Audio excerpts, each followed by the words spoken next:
Hey JT, did you finish your tutorial on the brachial plexus? JC, my man, you are in luck. I just finished. Let's go and get started on that awesome brachial plexus. I am so confused. Can you make sense of all of these nerves for me? Of course I can. I have spent hours researching the sensory distribution and muscle innervation for the ulnar, median and radian nerves. You the man? Calm down, dude, before you hit yourself with that hand. This is what I found for muscle innervation of the radial nerve. What muscles are these, JC? Extensor digitorum, extensor digiti minimi, extensor indicis, extensor pollicis longus and brevis, and abductor pollicis longus. Way to go. Here are the areas of sensory distribution for the radial nerve. Okay, now for the median nerve. It innervates most of the extrinsic flexors of the digits. Now JC, can you tell me which muscles those might be? I'm okay, they are flexor digitorum superficialis. And then a branch of the median nerve innervates the lateral half of the flexor digitorum profundus and the flexor pollicis longus. Once through the carpal tunnel, it innervates the muscles of the thenar eminence. Can you tell me what those are, JD? Haha, I know that one. Flexor pollicis brevis, abductor pollicis brevis, and opponens pollicis, and you forgot that it also innervates the lateral two lumbricals. And it is responsible for the sensory distribution on the palmar lateral aspect of the hand, including the tips and the palmar region of the lateral 3 1/2 digits. Let me talk about the ulnar nerve now. It innervates the medial half of the flexor digitorum profundus. It crosses the wrist superficial to the carpal tunnel. Super cool. Then what does it do? Alright, Mr. Smarty Mike Smarty, the deep motor branch innervates the hypothenar muscles. Tell me what those are now.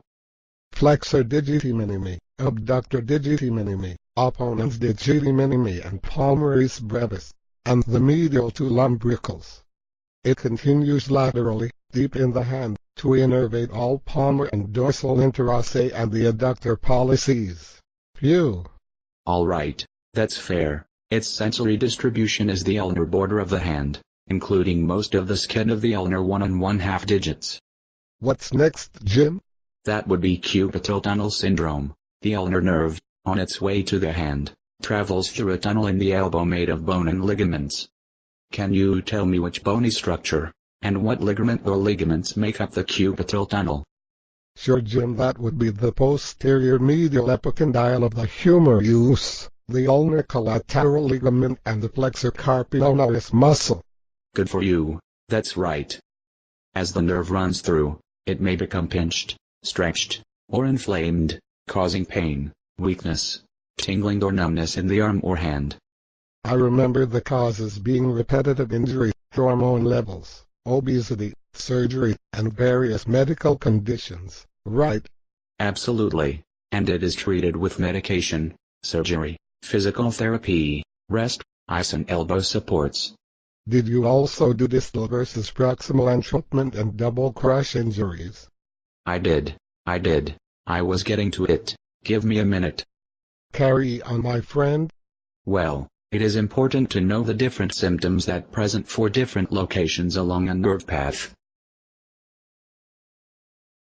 Thoracic outlet may be a combination of vascular and neurological symptoms. These causes can be singled out with special tests such as the Wright test.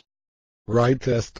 That's the one where the affected arm is fully abducted and rotating the head and looking for pulses, right?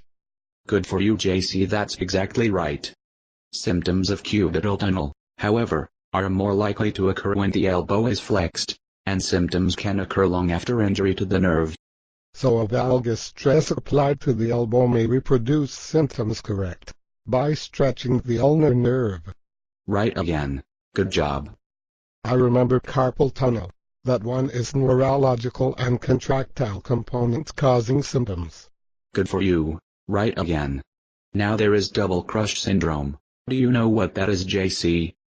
Sure. That's when there is a possibility of nerve or vascular impingement at both the cervical spine and elbow concurrently. Yes, we are going to want to assess the cervical spine range of motion for symptom reproduction as well. The only question I have left is this. What do we think Bert has? axonotmesis, neuropraxia, or neurotmesis. Neurotmesis would have needed cutting of the nerves. So I think not. Neuropraxia would mean his symptoms would wax and wane, but they never go away completely. So, no. So you are saying that axonotmesis is Bert's problem because of his symptoms. Good call. And that concludes my tutorial presentation for tonight. See ya.